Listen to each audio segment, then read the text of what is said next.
Hey guys, over the spring break, I read a science fiction novel called Fahrenheit 451.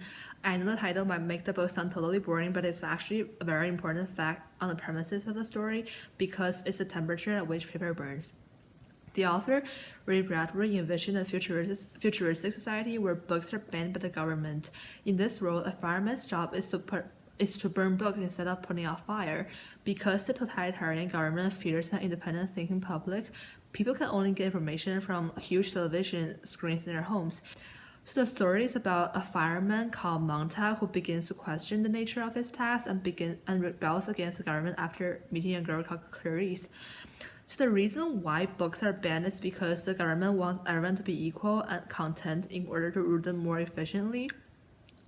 Reading is thought to make people arrogant, antisocial, and unsatisfied with reality. Books can also offend and confuse people, particularly minorities. However, Ray Bradbury makes the point that books and words are actually the most powerful things we have. The meeting of Clarice and Montag is a defining moment in the story because it catalyzed the transition in Montag. What I think of Clarice is that she is a metaphor of the book because one of her major roles in the story is to get Montag to start thinking and examining his life and his world. In the past, never has Montag questioned what he does or why he does it. But after meeting Clarice, he starts to wonder if perhaps books aren't so bad after all, and even begins hiding books that he's supposed to burn. Through the conversation he has with Clarice, Montag truly begins to emerge as a human being. Unlike everyone else, Clarice is observant and curious. She probes, wonders, and thinks for herself.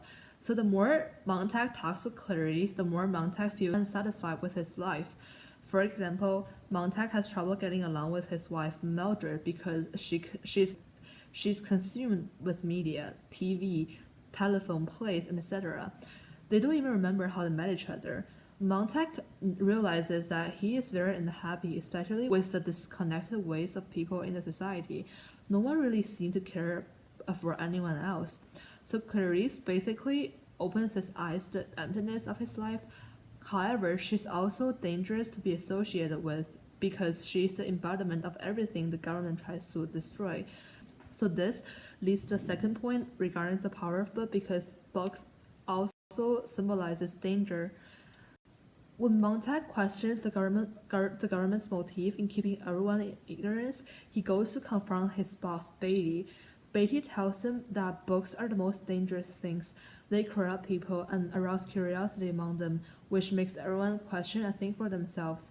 Beatty says, "Read a few lines and off you go over the cliff. Bang, you're ready to blow up the world, chop up heads, knock down a few women and children, and destroy authority." What's brilliant about this antagonist is that he's absolutely right. Because books are that powerful. Books can bring down a society, they can create a government, they can ruin the society just with the power of words, sentences, phrases, and ideas. They can also liberate and empower people. Books can create a civilization if they wanted to. And regarding to their danger, Beatty says to Montag, "What traitors books can be, you think they are backing you up, and they turn on you. Others can use them too, and there you are, lost in the middle of the moor, in a great welter of nouns, and verbs, and adjectives." Beatty's purpose is to show that books lead to confusion and chaos because quotes from authors can be also used by people on both sides. This is because literature is contradictory. It is confusing, it will mix you up and force you to answer questions you never wanted to ask. And that's the whole point because Beatty's work just pointed out exactly that books lead to the freedom of thoughts. For example, Montag gains the freedom of thoughts in books. He has been living in a society that's politically and socially repressive. All members of that society must conform to one way of both thinking and acting. But books offer many different opinions about life and the human condition because Ray Bradbury makes the point that all literature ultimately deals with one question: what is it like to be a human? They offer they all offer different perspectives on the subject, and therefore Montag is no longer forced into acting and believing a certain way because now he has options. And the next point is that books has the power to make people stand up for what they believe in. So after this conversation, a fire alarm goes off, and Beatty and Montag go to destination, and they find out that it's actually Montag's house. Mildred, who's Montag's wife, presumably called it in because she's just tired of Montag's book hoarding and him putting her life at risk. So Beatty forces Montag to burn his house and all the books he has been hiding, and then later he will arrest him. But Montag turns the fire thrower on Beatty and burn him to ashes. The scene, as dramatic as it is, shows that books have given Montag the courage to stand up for something he believes in. He gains the confidence to disobey his superior and rejects the society's superficial culture in order to find the meaning of his life, and also engage in intellectual pursuits. So this shows that literature gives lonely, depressed citizens like Montag an outlet and voice. So later, Montag runs off and finds out that enemy jets are bombing the city.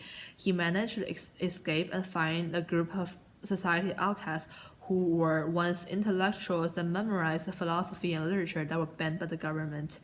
So discovering the books allowed Montag to search for answers and leave his dysfunctional society. He then meets genuine introspective people and gains the knowledge to rebuild civilization after the city is destroyed by atomic bombs. Although Fahrenheit 451 is written in 1953, a lot of the predictions have already come true as mass media gradually reduce our interest in reading books.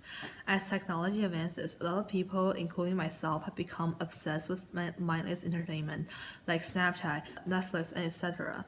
Due to the emergence of these platforms, it's way easier for us to snap people a photo instead of having a real, meaningful conversation like Montag and Clarice are having in the book. People now prefer condensed versions of information that do not provoke thoughts instead of reading critical ideas. This is why I think that Fahrenheit 451 is such a cautionary tale in the way that it warns us what will happen when people become too lazy to think and stop reading.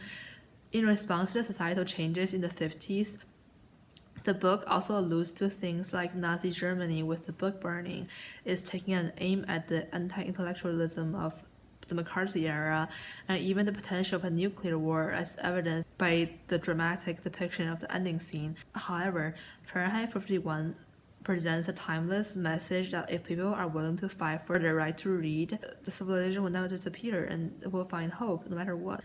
To end the video, I want to quote Professor Faber on the importance of books. The books are to remind us what asses and fool we are. They are Caesar's Praetorian Guard, whispering as the parade roars on the avenue.